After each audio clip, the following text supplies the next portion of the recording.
Maya Dawson had spent her entire life dreaming of the sky. At 32, she had no fortune, no big investors, and no luxurious connections, just a fierce ambition and a stubborn belief that ordinary people could build extraordinary things. So when she found a rusty, broken helicopter in an old scrapyard, she didn't hesitate. The helicopter looked more like a forgotten relic than a machine that once touched the clouds. Its paint was peeling, its blades were warped, and its engine was nearly dust. Yet Maya saw something no one else did, a possibility. She traded everything she owned, her savings, her tools, even her tiny apartment. Friends said she was reckless. Mechanics laughed at her. Even the scrapyard owner warned, "This thing hasn't flown in 20 years." But Maya wasn't discouraged. She moved into a rented garage and began working day and night.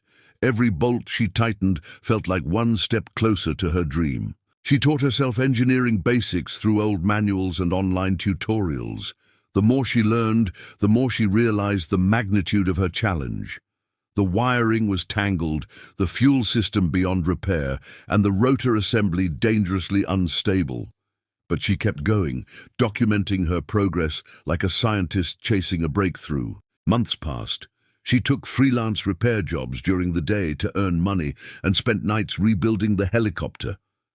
Her hands were always covered in grease, and the sleepless nights were endless. Yet there was beauty in the struggle. Every spark, every weld, every adjustment brought a sense of purpose she'd never felt before. One evening, a stranger visited her garage after seeing the lights on. He introduced himself as Evan Cole, a pilot and aviation consultant. He watched quietly as Maya worked. Finally, he said, "Most people quit when they see rust. You're rebuilding it like it matters." She simply smiled and kept tightening a bolt. Evan began dropping by often. Sometimes he brought tools, sometimes advice, and sometimes coffee. Maya didn't ask for help, but she didn't push him away either. Together they evaluated the helicopter piece by piece. "It can fly again," Evan whispered one night. "Not easily, but it can." Maya's heart pounded with hope. By the 6th month, the helicopter looked nothing like the broken shell she had purchased. New composite blades replaced the warped ones. The engine had been rebuilt from fragments. The cockpit gleamed with modern instruments she bought second-hand. The transformation was unbelievable, even to the mechanics who once mocked her. When the day finally arrived for the first test run, Maya stood outside the garage with trembling hands. Evan climbed into the co-pilot seat. The engine coughed, sputtered, then roared to life. Louder than she imagined, stronger than she expected. Her eyes filled with tears as the blades began to spin. The helicopter lifted, just a few inches at first, but in that moment, Maya felt the world shift. All her sacrifices, doubts, sleepless nights and lonely hours had led to this, her dream rising from the ground. She didn't need applause. The sky itself applauded her, whispering a promise of what was coming next. News spread quickly. A local journalist filmed the test flight, calling her the woman who revived a machine everyone gave up on. Within weeks, aviation companies contacted her, offering partnerships. But Maya wasn't interested in selling her achievement.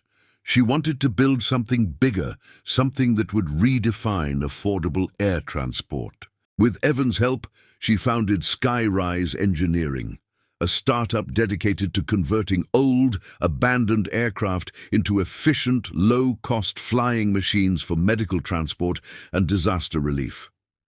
Investors who once ignored her now begged to join. The rusty helicopter that began as her gamble became her company's first prototype. Months later, during the official demonstration, Maya stood proudly as the helicopter soared over a cheering crowd. Reporters asked how she managed to create something so groundbreaking. She simply said, "I didn't build a helicopter. I built a second chance, for myself and for anyone who thinks dreams require permission." That night, as she watched the sunset from the hangar roof, Evan sat beside her. "You traded everything," he said softly. Maya nodded. But I gained more than I lost. The sky above them glowed golden, as if honoring the girl who rebuilt hope from rust and dared to make it fly.